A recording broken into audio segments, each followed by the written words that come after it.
안녕하십니까, 수잔디입니다. 오늘 대천사 얘기를 조금 해볼까 하는데요.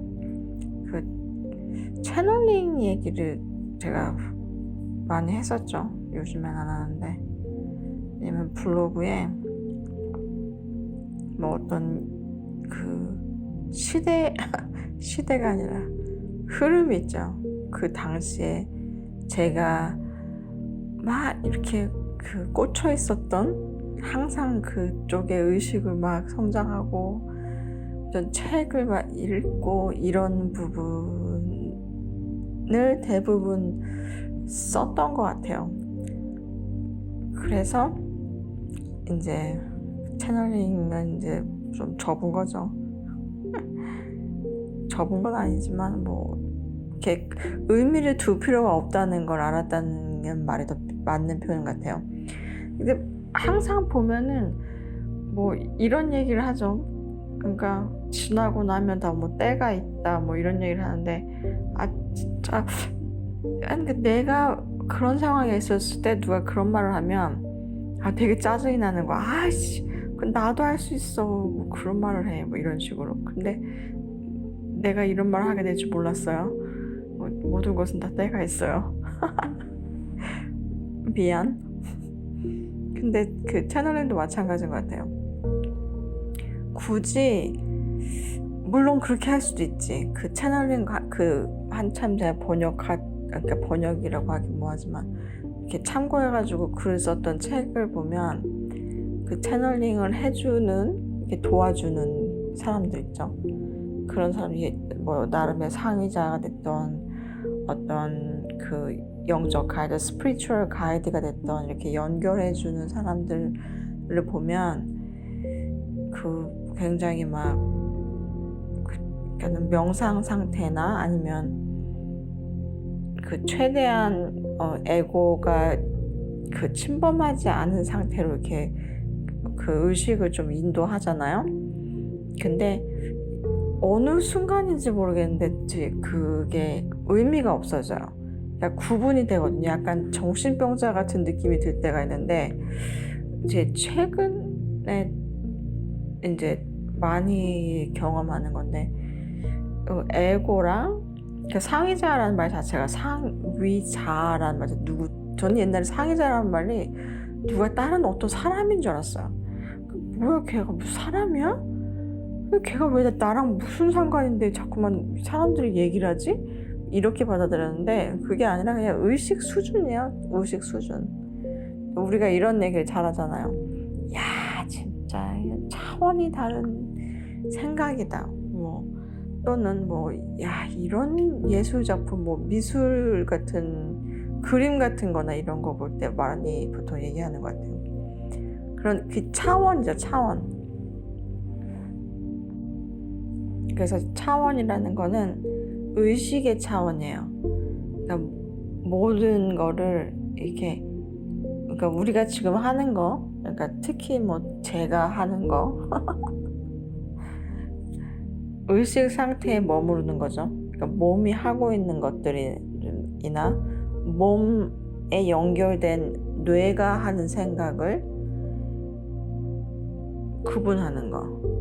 그래서 뇌가 하는 생각이 보통 말하는 에고라고 할 수 있죠. 에고는 너의, 그러니까 뭐라고 얘기해야 되지? 그러니까 이 육체를 보존하려고 하는 육체와 관련된 모든 생각은 에고라고 생각하면 돼요. 근데 이게 보통 말하는 게 왜 이렇게 똑같은 말을 자주, 에고를 몸을 보존하기 위해서라고 생각하는데, 사실 감정도 몸을 보존하는 역할을 하거든요. 이렇게 말을 하다 보니까 나는 원래 채널링 얘기를 하려고 그랬는데 또 에고로 넘어갔네. 할 수 없이 에고에 대해서 조금 볼게요. 왜 우리가, 이건 제가 좋아하는 책이고 채널링 책이죠. 또 하나의 기적 수업에 나온 내용인데, 에고란 무엇인가? 에고란 아무것도 아닌 것이 무엇이기라도 한 듯 형태를 취한 것이다. 형태의 세상에서는 에고만이 실제처럼 보이기에 에고를 부인할 수 없다. 그저 우리가 살고 있는 지금 육체가 살고 있는 형태의 세상이죠. 형태가 없으면 그거는 그러니까 육체가 없다는 게 말이 안 되니까. 그래서 이제 이것만 있다고 생각하는 삶이 보통 말하는 깨어나지 않은 사람들이 이해하는 삶이라는 거죠. 그래서 에고를 정의하고 에고의 기원을 설명해 달라는 자는 에고를 실제라고 여기고 에고를 정의함으로써 에고를 실제처럼 보이기에 하는 말들 뒤에 그 허상적인 본성을 확실하게 숨기려는 것일 뿐이다. 그러니까 이제 없는 걸 계속 설명하라고 하는 것 자체가 말이 안 된다는 얘기죠. 근데도 계속 더 웃긴 거는 그러면서도 본인도 계속 또 얘기를 해요.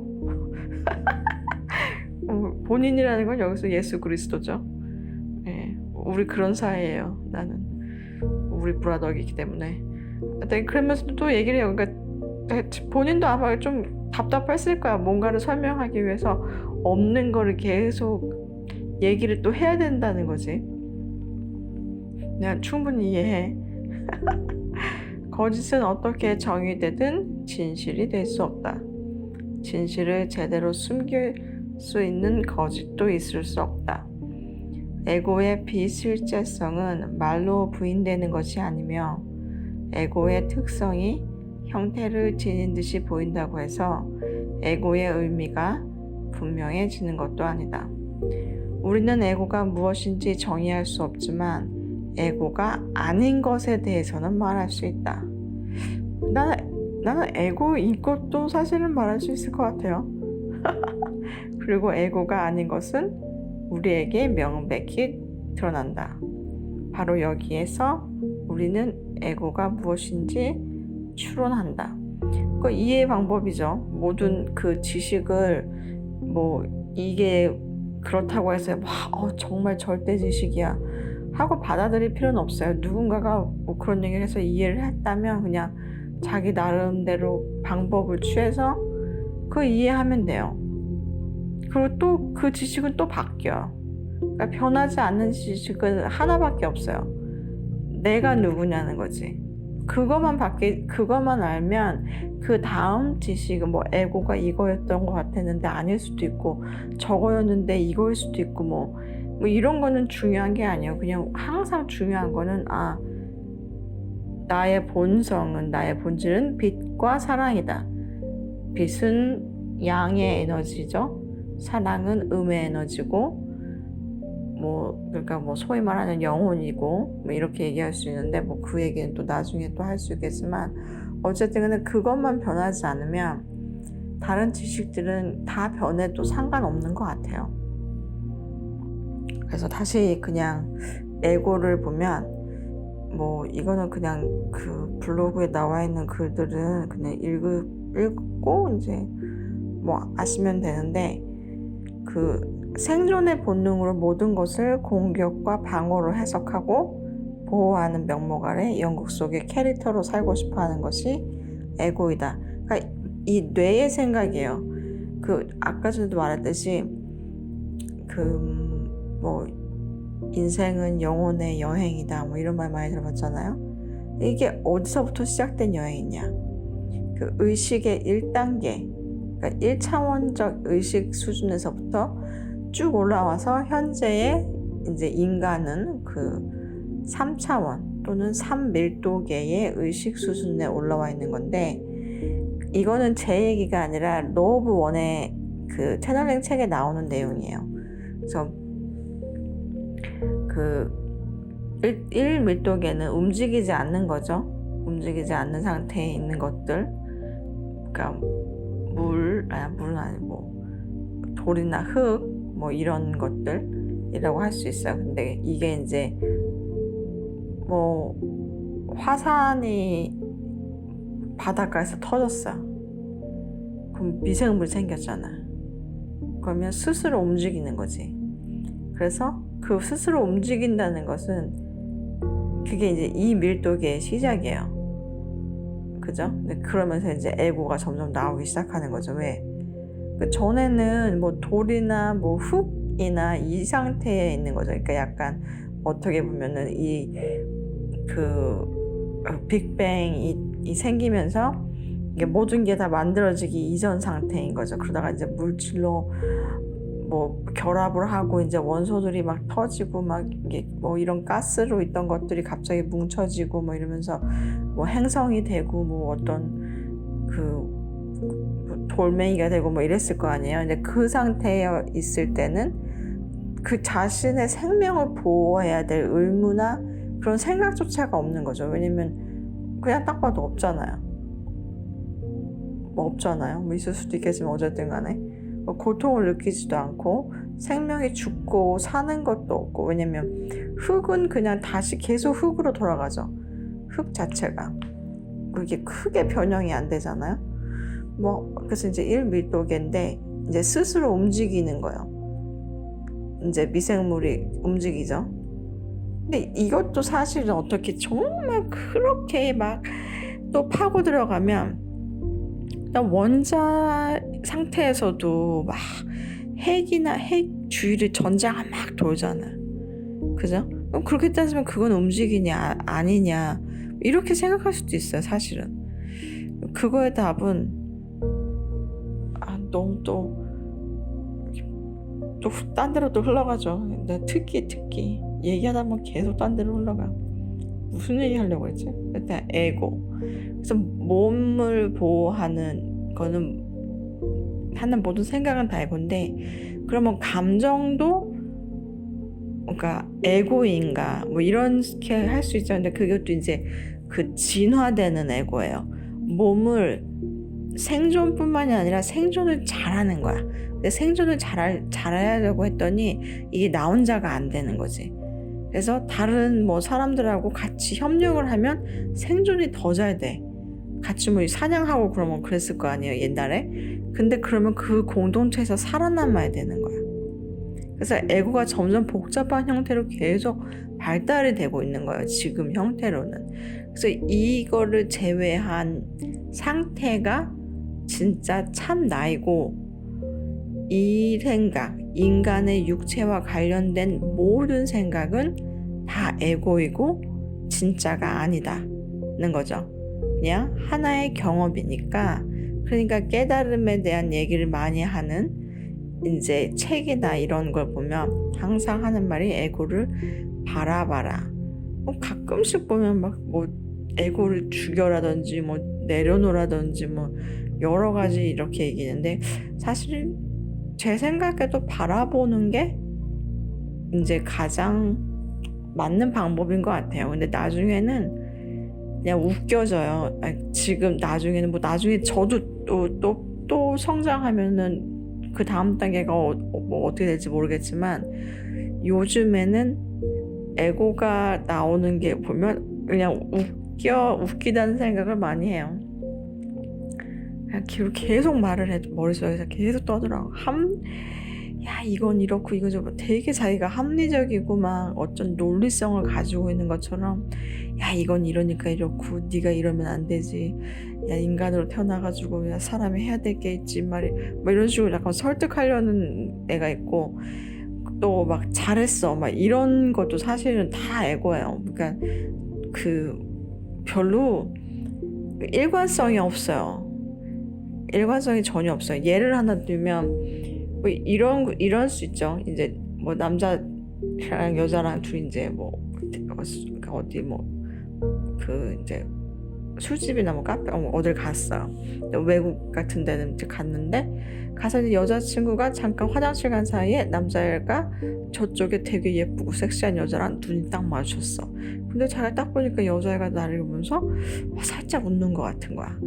근데 쟤랑도 어떻게 괜찮을 것 같은데 이제 막 생각이 막 드는 거지. 쟤 나한테 관심 있나? 쟤 예쁘고 막 괜찮은데? 이거 이 기회를 놓치면 안 될 것 같은데? 뭐 이런 생각이 다 에고예요. 그래가지고 이제 여자한테 막 이제 뭐 갑자기 막 용기가 생겼어. 가가지고 번호를 따려고 이거 좀 얘기 갔어요. 갔는데 그 여자가 아니 너 여자친구랑 온 거 내가 봤는데 너 진짜 황당하다 이런 식으로 이제 걔를 그러니까는 자른 거지. 와 되게 황당해. 야 그러니까 거기서 또 다른 생각이 막 드는 거지. 야 너 어떻게 그렇게 뭐 이렇게 지조가 없냐? 그 잠깐을 못 참고 그 여자애가 한번 이렇게 눈웃음 쳤다 그래서 거길 또 가고 그러냐? 이런 생각을 자기가 스스로 막 하는 거지. 그 모든 생각이 다 에고예요. 뭐 여자한테 한번 가봐라. 여자친구가 있는데 또 불구하고 용기를 내서 쟤한테 한번 가라고 한 것도 에고고, 너는 왜 그따위로 사냐, 너는 인간 쓰레기다, 뭐 여자친구가 있는데도 불구하고 그런 식으로 사냐, 막 이렇게 했던 자기 자신을 자책하는 그 마음, 그 생각도 에고예요. 상의자는 아무 생각도 안 해요. 거기서 이 상황에서 상의자는 없었어요. 상의자는 뭐 하고 있었냐? 그냥 그런가 보다 그러고 있었어요. 아무 판단을 안 하거든. 그러니까 아마 이런 경우가 있을 거예요. 상의자는 뭔가 나를 도덕적이고 윤리적이고 그 뭔가를 해야 되고 되게 활동적이고 이렇게 해야 되는 것처럼, 어떤 노력을 해야 되는 것처럼 그렇게 생각하는데 전혀 그렇지 않아요. 아무것도 안 해요. 그냥 무조건 네가 하는 뭔가 모든 걸 그냥, 왜냐면 상의자가 나라니까, 그냥 나니까. 사실은 그게 그리고 이 인간이 하는 이런 것들이 그냥 경험이에요. 그러니까는 잘못 생각하면 뭐야 내가 이게 무슨 퍼펫이야? 그 뭐죠? 막대기에 매달린 인형 같은 내가 상의자의 그런 거야? 이렇게 생각할 수도 있어요. 그래서 생각해보면 그것도 나고 그것도 나라 그러면 그걸 구분하는 자체도 의미가 없잖아요. 인형을 조절하는 것도 나고 조정하는 것도 나고 그 인형도 나야. 그럼 무슨 의미가 있어요? 그러니까는 에카르트 톨레가 그렇게 비유를 한 거죠. 춤을 추는 거는 사람과 춤을 분리할 수 없잖아요. 그러면 그 사람은 춤을 추지 않으면 춤을 추는 사람이라고 불려지질 않으니까. 뭐 이게 에고와 상의자와의 관계인 거예요. 뭐 이게가 뭐 하여튼 그래요. 그래서 이게 구분이 돼요, 점점. 그러니까 기분이 나쁘잖아요. 그러니까 구분하면 이럴 수가 있어요. 기분이 나쁜 모든 생각은 다 에고예요.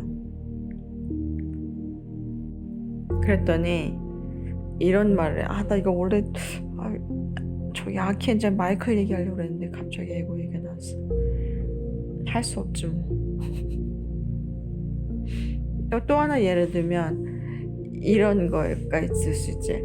그 죄책감에 대해서, 그러니까 특히 기적 수업에서는 죄책감에 대한 얘기를 굉장히 많이 하는데, 가끔씩 사람들이 좋은 죄책감이라는 게 있다고 생각을 해. 근데 세상에 죄책감은 좋은 게 있을 수가 없어. 죄책감은 그냥 죄책감이에요. 그리고 죄책감은 그냥 에고예요. 이게 떨치기 힘든데, 특히나 이제 한국의 기독교에 이제 뭐 모태신앙이신 분들 특히, 그리고 이제 기독교의 교육을 받았거나 기독교에서 분파된 여러 다른 종교 있죠. 하나님의 교회부터 시작해서 다른 여러 이제 그런 것도 다 같은 쪽이거든요. 사실은 보면은 성경을 기본으로 가르치고 그 성경에 나오는 부분을 약간 뭐 변형하기도 하고, 뭐 여호와의 증인이나 그런 분들 그렇긴 한데, 그러니까 죄책감이 예를 하나 들면 죄책감 그런 분들이 특히나 많아요. 그래서 그걸 좋은 죄책감이라고 오해를 하는 거야. 내가 죄를 지었어. 죽을 죄를 지고 지옥에 떨어져서 영원토록 벌을 받아야 되는데, 그것을 그걸 용서해 줘가지고 다시 이제 살린 거죠. 그럼 이게 얼마나 더럽고 치사하냐면 따지고 보면 내가 그러니까 이 죄를 지은 게 영혼인 거잖아. 사실 육체는 죽으면 없어지니까는 안 칠 거 아니야. 사실은 그 논리라면. 그러면 영혼인데 죄를 졌어. 뭐가 됐든지. 그래가지고 죽으면은 지옥에서 불타는 거야. 근데 용서를 받는 거야. 그래서 이제 천국에 간대. 그러면 뭐야? 다음에 또 죄를 지을 수 있는 가능성이 충분히 있는 거지. 한 번 하면 두 번은 못 하나? 그잖아요? 그러면 거의 불안 속에 사는 거야. 뭔가가 잘못됐어. 저기에 또 사과가 하나가 또 막 달려있어. 뭐 이번에는 살구야. 그럼 또 먹고 싶은 거야, 그게. 그렇잖아. 그럼 먹었어. 그러면 또 지옥에 가는 거야. 그러면 또 난 죄인이고. 이게 다시 천국에 가도 또 불안한 거지. 이놈의 에덴 동산은 들어가면 또 나무는 또 왜 이렇게 많아? 맛있는 맛있어 보이는 게 왜 이렇게 많아? 그럴 수 있잖아. 이 논리를 이렇게 생각하면은 뭐 내 생각에는 그냥 되게 쉽게 그거 너무 그 계약은 좀 굉장히 나에게 불리한 계약이니까 안 하고 싶을 것 같거든. 그렇지 않아요?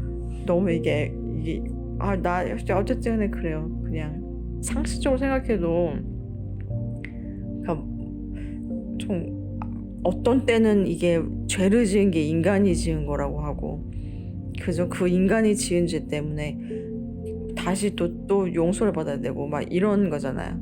그러니까 되게 좀 아주 이해가 좀 안 되죠. 어쨌든 간에 그게 기독교인이 아니다라고 하더라도 그냥 일상생활에서 볼 수 있는 그 죄책감 중에 예를 하나 들면 이제 엄마들이죠. 엄마가 여자니까 이제 엄마 예를 하나 들을게요. 엄마가 자식을 혼냈어. 근데 내가 그날 일을 해가지고 되게 좀 피곤했어. 그래서 애를 막 많이 혼냈어. 생각보다. 그렇게 조금 지났는데 그렇게까지는 하면 안 됐었는데 좀 죄책감이 들어. 근데 이걸 미안하다고 해야 되나? 다시는 그러지 말아야지. 이런 생각을 하는 거지. 근데 또 이게 사실은 내가 뭐 교육에 대해서 뭔가를 되게 많이 알고 뭐 이런 건 아니지만 그냥 혼났으면 혼낸 걸로 그냥 끝내야 돼도 또 가가지고 애한테 혼란을 주면서 엄마가 아까 전에 너무 화내서 미안해 이런 거 하면 안 돼요. 사실 뭐 하고 싶으면 해요. 근데 그냥 내 생각에 그건 더 혼란을 줄 것 같아. 그냥 그랬으면 그런 거지. 그것도 미안하니 막 이렇게 약간 자기의 역할을 나 또 이게 또 3000% 빠지는데 이제 어떤 게 있냐면 이게 사람이 모두 역할을 하면서 살고 있잖아요 지금. 그죠? 근데 그 엄마면 부모면 부모 역할을 해야 되는 거야 기본적으로. 근데 이거를 친구 같은 엄마 막 이런 친구 같은 아빠 이런 걸 되게 너무 강조하니까 애 입장에서는 되게 그러니까 그런 분들이 보통 어렸을 때 이제 부모님이 되게 엄하거나 부모님하고 이런 관계가 없어가지고 이게 그런 결핍에서 오는 그런 거 이제 자기가 그런 트라우마를 승화하는 거지. 그래서 자기 자식에게는 그와 반대되는 막 일을 하고 이런 경우가 있죠. 근데 또 그것도 그렇게 하고 싶으면 되는데 하면 되는데 그냥 어떻게 도움이 될 수도 있으니까 그냥 얘기하는 거예요. 부모는 기본적으로 부모 역할을 하는 거예요. 부모의 역할이란 무엇이냐? 보호죠, 보호. 양육과 보호. 그게 기본이죠. 그래서 근데 친구 역할을 계속 하려고 하면 애 입장에서는 불안해져요. 왜냐면 친구는 자신을 보호해줄 수 없어요.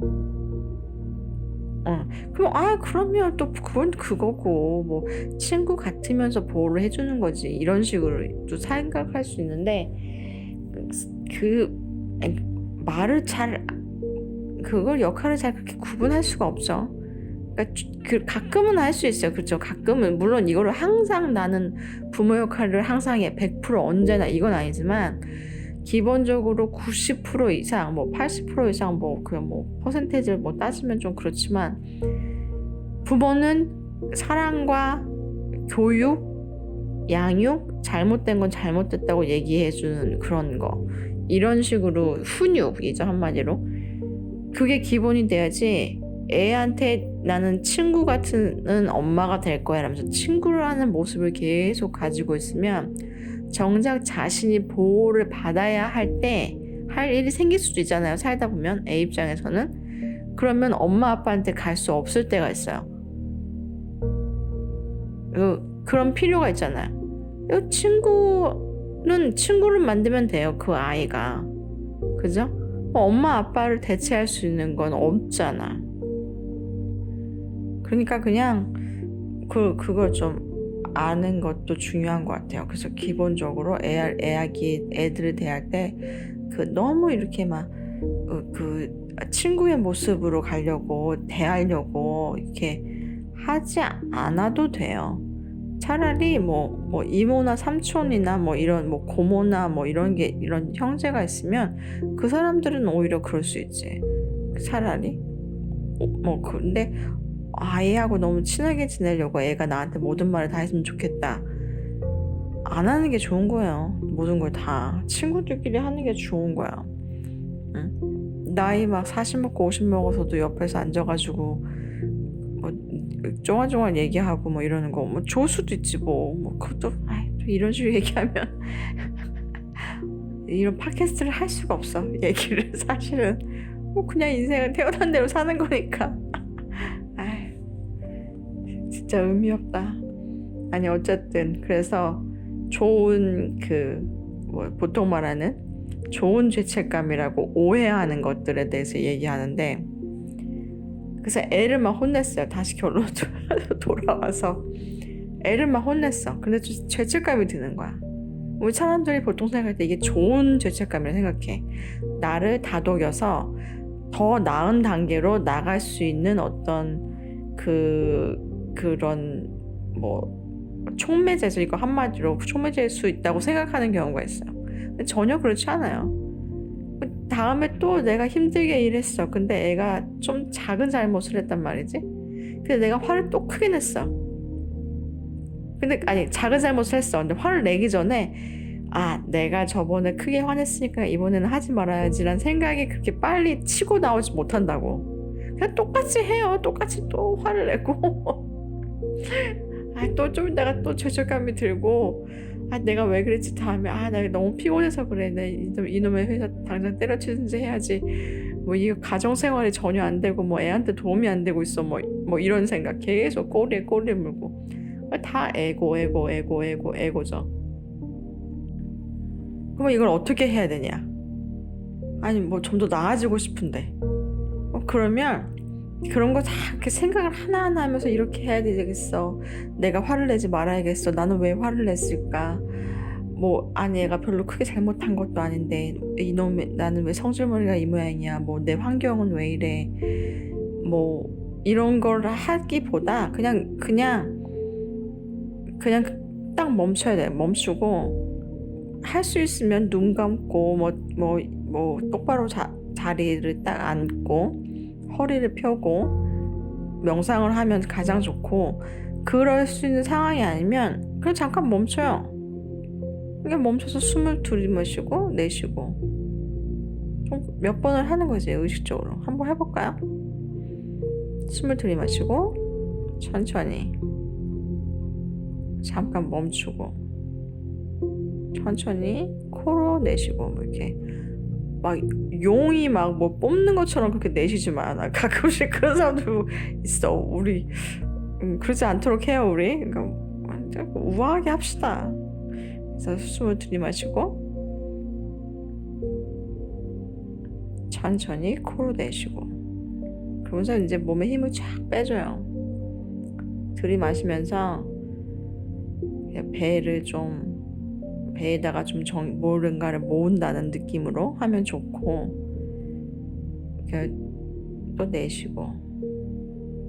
근데 이게 어떤 분들은 이게 자동적으로 이렇게 제3의 눈 쪽으로 에너지가 막 올라오는 분들이 있어요. 숨만 쉬면. 아주 좋은 거죠.